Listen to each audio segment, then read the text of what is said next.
अस्सलाम वालेकुम दोस्तों। बाबर आजम के अचानक रेजिग्नेशन के बाद, इस्तीफे के बाद, इस वक्त पाकिस्तान में मिलियन डॉलर क्वेश्चन ये है कि पाकिस्तान का अगला कप्तान कौन होगा। Who will be the next captain of Pakistan cricket team, white ball team, ODI one day, sorry ODI और T20। ये एक बड़ा इंपॉर्टेंट सवाल है और इसके ऊपर मुख्तलिफ जो रोमर्स हैं वो गर्दिश कर रही हैं, पिछले 3-4 दिनों से गर्दिश कर रही हैं। हम भी आपको इससे मुकम्मल तौर के ऊपर अपडेट रखते हुए आ रहे हैं।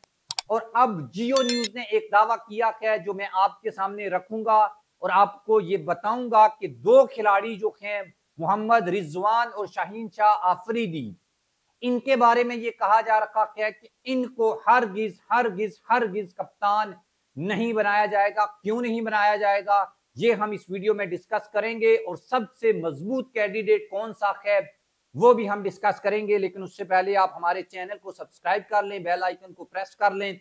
और आपके ख्याल में किस खिलाड़ी को पाकिस्तान का कप्तान होना चाहिए ये आप कमेंट बॉक्स में लिख सकते हैं। और रिजवान के बारे में ये कहा जा रहा है कि उन्होंने कोई 2 कंडीशंस रखी है, इससे पहले वो कोई और दावा कर रहे थे। ये भी हम डिस्कस करेंगे इसी वीडियो में।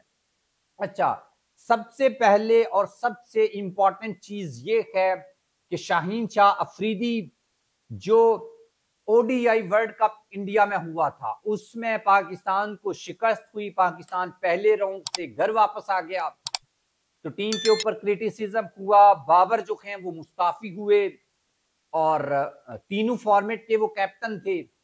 उसके बाद T20 की एक सीरीज हुई जिसमें शाहीन शाह अफरीदी को कप्तान बनाया गया और उसमें शाहीन की नाकामी के बाद दोबारा जो है वो T20 का कप्तान बाबर आजम को मुकर्रर किया गया। लेकिन इंटरेस्टिंगली ओडीआई सीरीज या किसी भी तरह का मैच अभी तक इंडिया में होने वाले वर्ल्ड कप के बाद से अभी तक नहीं हुआ। इसलिए बाबर के उस इस्तीफे के बाद ओडीआई का कोई नया कप्तान बनाया ही नहीं गया अभी तक।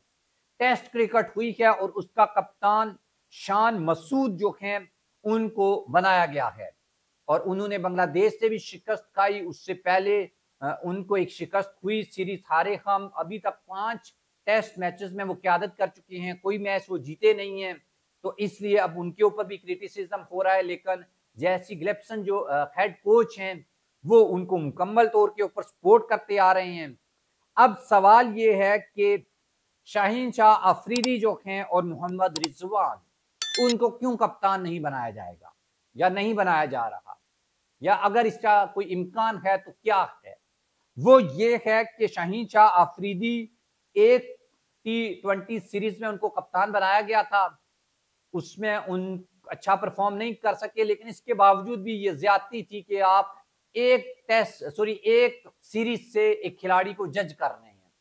इसके वक्त उस वक्त भी हमने इसके ऊपर क्रिटिसाइज किया था, आज भी करते हैं। सभी क्रिकेटर फैंस जो हैं इसको मतलब अच्छा नहीं समझते कि किसी खिलाड़ी को ऐसे कप्तान बना के ऐसे ही ड्रॉप कर दिया जाए। शाहिद अफरीदी ने तो उस वक्त शाहीन शाह अफरीदी को ये कहा भी था कि वो ये कप्तानी नहीं लें और इस चक्कर में नहीं पड़े। उन्होंने नहीं सुनी बात और फिर अपनी बॉलिंग की आज उनकी परफॉर्मेंस है उसके ऊपर भी सवाल उठते हैं। अच्छा, उसी दौरान मोहम्मद रिजवान जो है वो नायब कैप्टन थे, उनको भी हटा दिया गया और उनकी जगह सऊद शकील जो हैं उनको कप्तान मुकर्रर किया गया।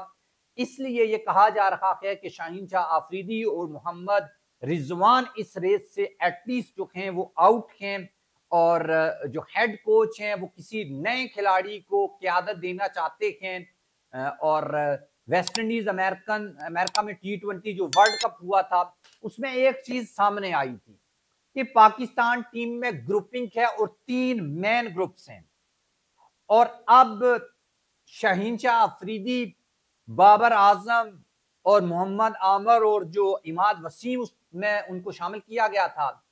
अब बोर्ड ये चाहता है कि किसी ऐसे खिलाड़ी को जो उस ग्रुपिंग का हिस्सा रहा हो या उस ग्रुपिंग को लीड कर रहा हो उसको कप्तान हरगिज हरगिज नहीं बनाया जाएगा।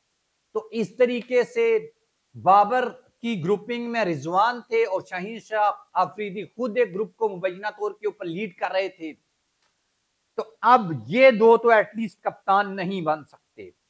अब कौन बनेगा कप्तान? सऊद शकील का नाम आ रहा है, सलमान अली आगा का नाम आ रहा है, फखर जमान को लेकर यूनुस खान, राशिद लतीफ और कई फॉर्मर क्रिकेटर्स बात कर चुके हैं इसके ऊपर कि वो किसी ग्रुप का पार्ट नहीं थे, उनको कप्तान होना चाहिए।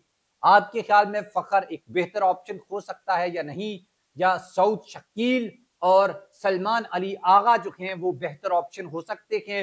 T20 के लिए मोहम्मद हारिस जो हैं उनका नाम भी आया था, वो अटैकिंग प्लेयर हैं और अटैकिंग माइंडसेट के साथ वो मैदान में उतरते हैं और उनको भी बनाया जा सकता है। आप भी इसके ऊपर अपनी राय दे सकते हैं।